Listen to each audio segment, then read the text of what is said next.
By the end of the 1970s, there are only 10 workers left at the original factory. Carlos and Carlito, his son, who has been this entire time learning the tobacco trade, decides it's either move everything or fail. You know, start anew, figure out what the fuck we're going to do now or close down, because, I mean, hey, they got 10 people left working. Anyway, they have their eyes set on the DR, Dominican Republic. So in 1980, a new factory is opened in Santiago, the Dominican Republic, which is the Tabacalera Fuente y Campania. But in the middle of building, Carlos discovers a clothing factory that's going out of business, which would be perfect to convert into a cigar factory. Save a whole lot of money here. You don't have to make a whole new building, just renovate it and convert it. The owner is eager to sell. You know, after all, you know, probably be pretty hard to get a good amount of money for this thing at that time where they are. So Carlos buys it, converts it, and that becomes the Tabacalera Fuente y Campania cigar factory. It's a 12,000 square foot space, and today it's 80,000 square feet and is one of the many cigar factories owned by the Fuentes. From 1980 to 1983, they sold tons of Montesinos. They were making Montesinos, another brand still made today. And they decided to start producing these because it was a trusted brand back in Tampa. People were already familiar with. Initially, it was produced by Antonio Suarez, a Fuente family friend. Carlos bought the brand, and it was first produced in Tampa, but was also the first cigar produced in the new factory in the Dominican Republic. Then the 858 was born. And originally this was like a private stock, private blend cigar made by Arturo Fuente. Never really sold to the public, just made for himself and his close friends. And it was recreated and sold in his honor. Basically, again, those are still sold today in many different wrappers. You have the 858 is always the same size. It's an 858. It's pretty much a subline of its own, sold in natural, which are Cameroon wrappers now. Actually, they always were Cameroon wrappers. And then you have Maduro, and there's even a very hard to find sun-grown version of the 858.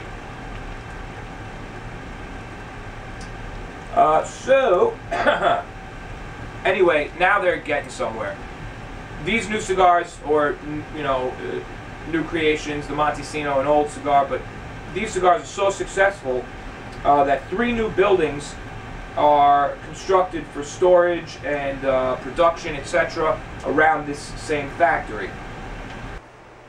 Between these years, 1980 and 1982, sales rose so much that 13 new facilities were constructed, warehousing, manufacturing, all sorts of different, everything you need, cigar box making, everything you need to produce your own cigars.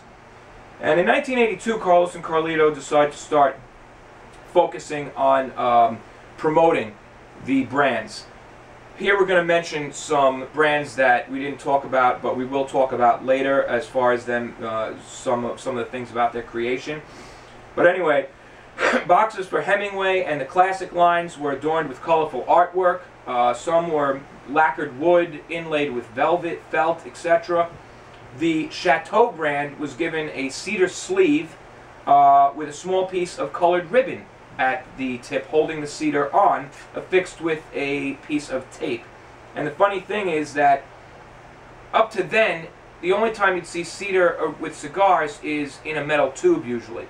Never just like around the cigar, but being that production materials were so limited where they were in the DR, they came up with this ingenious way of presenting a cigar. Not only does it work, but it looks fantastic.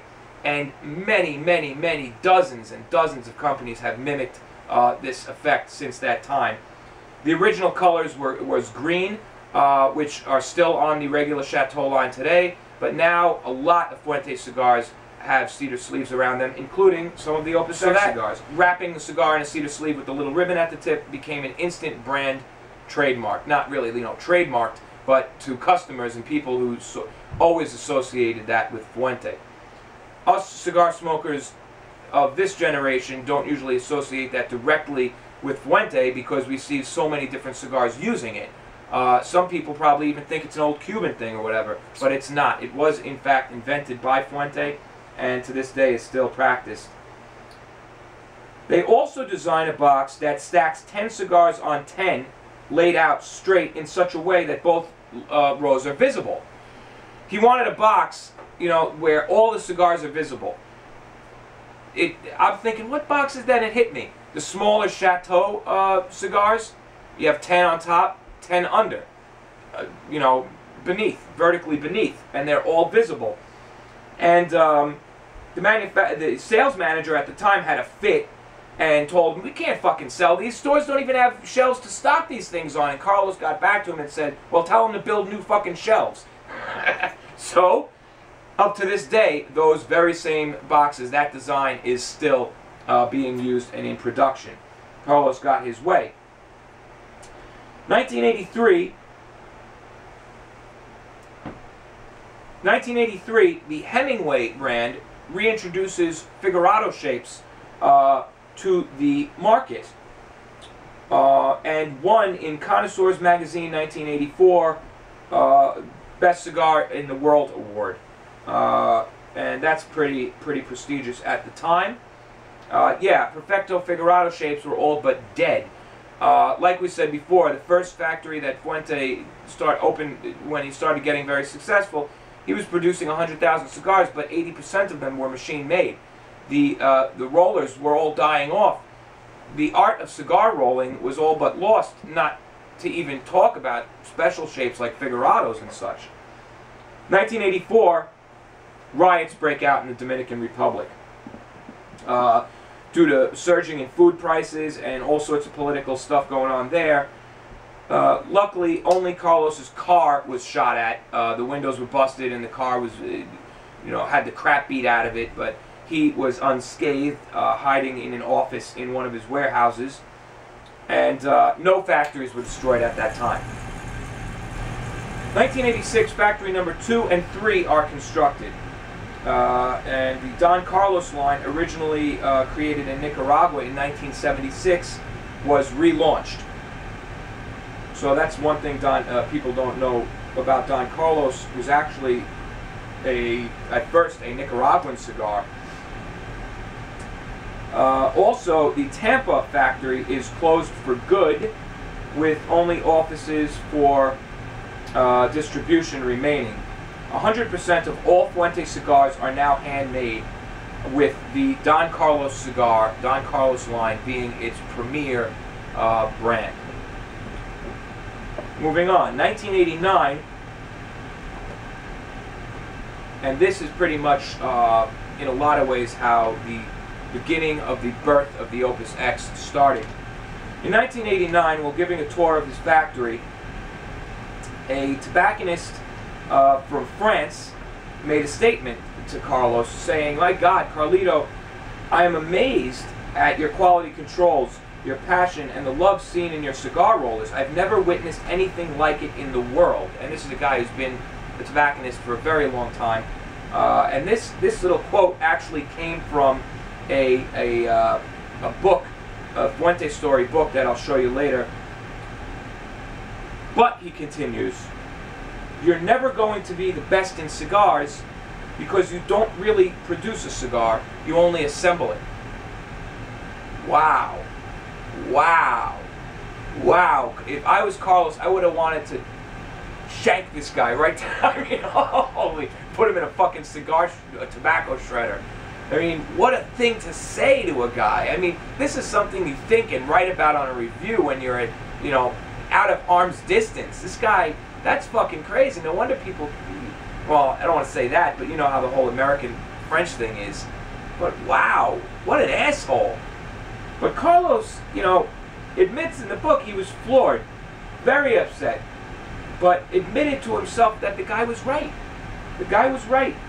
Because where the filler binder tobacco was grown in the DR, the wrappers were not, and always procured from an outside source, Cameroon, Connecticut, etc. They did not grow their own wrappers. Therefore, the cigar was never 100% theirs.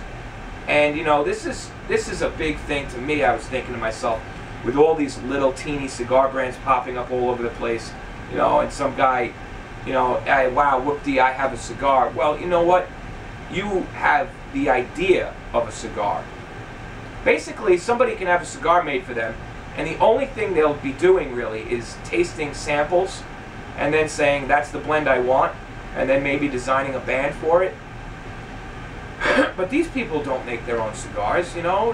I'm not going to mention names right now. We're not going to get into that. But a lot of them, a lot, most even, don't make their own cigars. You know, Fuente alone produces dozens of brands.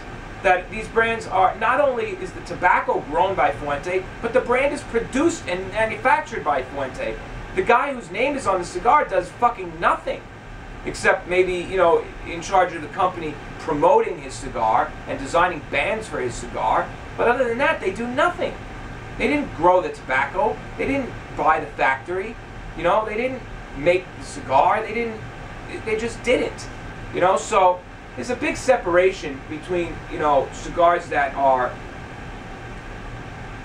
for instance, if I go to Fuente and I want a cigar made, let's call it, you know, fucking Dr. Joe's Cigars, and they agree and say fine, and then what kind of cigar do you want? Well, I want something, you know, flavorful, maybe medium bodied, first kind of launch. I want a lot of people to be able to smoke it, a little kick with it, you know. I give them a description, they give me a bunch of sample cigars, no bands, nothing, right? You know, I smoke them, I decide, I pick one, say, hey, that's the one I want, okay, I have to pay for whatever, the tobacco, the manufacturing, etc.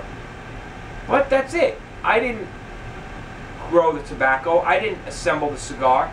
So therefore, whose cigar is it really? The only thing I did was front the money. Now, in America, that makes it mine, right? But it's not really my cigar. You understand? It's really not. It's Fuente's cigar. For all intents and purposes, it might as well be one of the Fuente fucking lines because Fuente made it.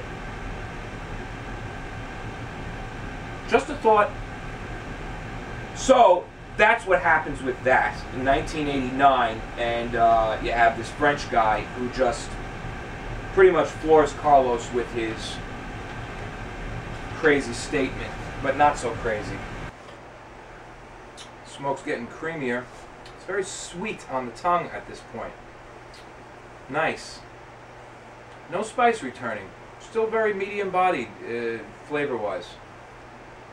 Alright, so, and then starts the quest to create the Opus X. We'll go through the rest of the brand history, and then we'll talk a little bit about the Opus X in particular, followed by some viewer emails, a final rating, and then I have something a little special to show off to top off the whole thing. 1990, the Olivas, who have been close family friends of the Fuentes for a long time, tell them that growing conditions in La Vega Real, which is their farmland in the DR, are identical to those in Vuelta Bajo, Cuba, and that they should try growing wrapper leaf there, because that's how the quest really starts at this point. Once he decides he wants to make his own cigar 100%, that he needs a wrapper leaf. That's what's missing. And for a long time, well, since then, since before that, nobody has grown wrapper leaf in the DR. It just was unheard of. It was considered impossible.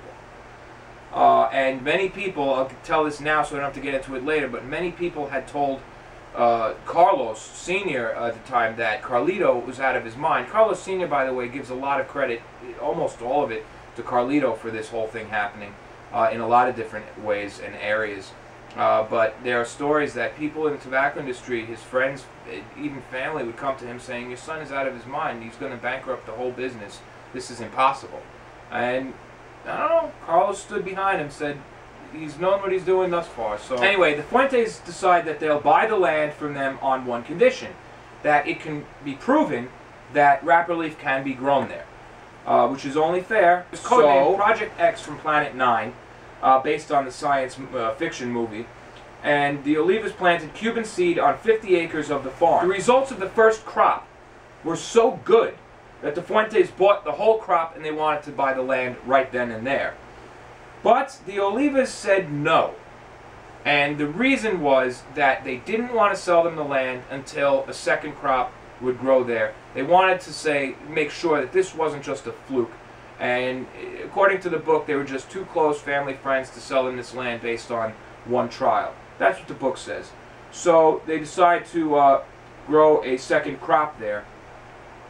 However, once again, the ingenious planning, it's all this thinking ahead by Carlos and Carlito. While waiting to buy the farmland, the Fuentes begin buying small patches of land all around the farm. I guess they figure, look, here's the spot, it's only 50 acres, so a good 20, 30 acres in this direction, this direction, this direction, this direction has to be very, very similar. They start buying plots all around the thing. In 1994, the Olivas finally sell. It was proven that wrapper leaf can be grown there. And the farm, plus all the surrounding plots that were bought up, created a 200-acre estate, which was dubbed the Chateau de la Fuente. Half of this estate is used for shade-grown wrapper. So that's 100 acres out of 200. Of that half, each acre, 100 acres, can produce 1,000 pounds of leaf, but only half of that leaf is good enough to be actually used as wrapper. So that's 50 acres. Out of the 200 acres, 50 acres yields prime Dominican wrapper leaf.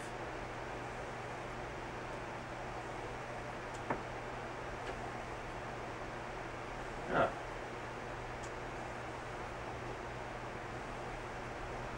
A little spice coming back, a little harshness in the throat and the nose. Even after, well, being in cellophane slows down the aging process dramatically. Even after being in the humidor in cellophane for almost 3 years, there are points in the cigar that taste somewhat young. Carlos Fuente calls the wrapper a different animal. It reminds me of way back Cuban tobacco before the embargo, although to me it's even better. That's what he says. I mean, if it was my tobacco, I'd probably say the same thing too, so it doesn't really mean much coming from him. This was in a Cigar Aficionado interview. Also, it's before the cigar even came out in '94, so who knows, maybe the leaf was that good back then. Production at this point far past that since 1992. It was up to 26 million cigars a year, and this is before the cigar boom. So they are making a lot of fucking cigars at this point. So we're smoking, past the halfway point, a little spice coming back. Not into our last third yet, but getting there. Ooh, some very coffee-esque flavors suddenly opening up at the back of the palate. Definitely picking up. So I think I just hit some Lajero here or something. The flavor really just changed dramatically. Through the cigar boom, the Fuentes held fast. Temptation was to flood the market with cigars in storage. But they didn't. I mean, they had, in this book it talks about, they had scary amounts of cigars on backup. That's literally his quote was, we have scary inventory. And the temptation, of course, was flood the market with their cigars. Other brands can't keep up. Other mainstream brands can't keep up at this point. Around them, dozens and dozens of little wannabe companies are popping up all over the place, trying to get as many cigars out there as they can. They could just flood the market and crush everybody. They decide, let's not do that. We want our cigars to be of the highest quality, etc. And even as hundreds of their rollers start getting plucked away from them, all these startup companies need rollers. They offer these guys not only higher salaries, cars, even houses in some cases. They need rollers, and the Fuente rollers are among the best at this point. In response to the troubling loss of their rollers, the Fuentes set up a prestigious training program that basically, when they decide on a new hire, it gives them a year of training, which is very heavily based on Cuban heritage. They're even shown Cuban movies, learn to, you know, read Cuban books, eat Cuban food. I mean, they live and breathe Cuban tradition for a year. Carlos or Carlito, whichever one said this, basically compared it to a military training academy. They learn to roll cigars en tubar, which is the old Cuban style of rolling. And Carlos talks about it. The technique allows for about 75 cigars a day from a roller. A master can roll 100. That's not a lot of cigars for one guy to roll. So when you see these companies out there, like for instance, the Gurkha Cellar Reserve, spitting out fucking cigars and saying that it's rolled en tubar, it's not rolled en tubar. They're full of shit. The video I put the link on later shows that they're full of shit. The guy uses a machine at the end. What the hell's the name of that device again? I don't even know, but it's not fucking en tubar. Alright. Anyway, 100 cigars a day by a master. When they saw the results, however, even though it took longer to create cigars, all production was changed to en tubar.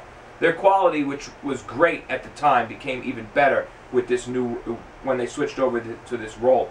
So, at the time here, I don't know about still, maybe, according to the book, all Fuente cigars are rolled en tubar now. So, Fuente now had an army of the best rollers in the world. All production is changed to en tubar.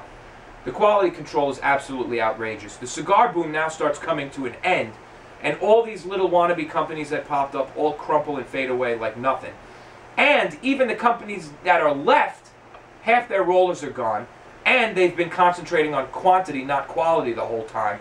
So once that thing is over, once the boom ends, Fuente is the ultimate brand when it comes to non-Cuban cigars. Every other brand out there, all their competitors, they just can't stand up to them.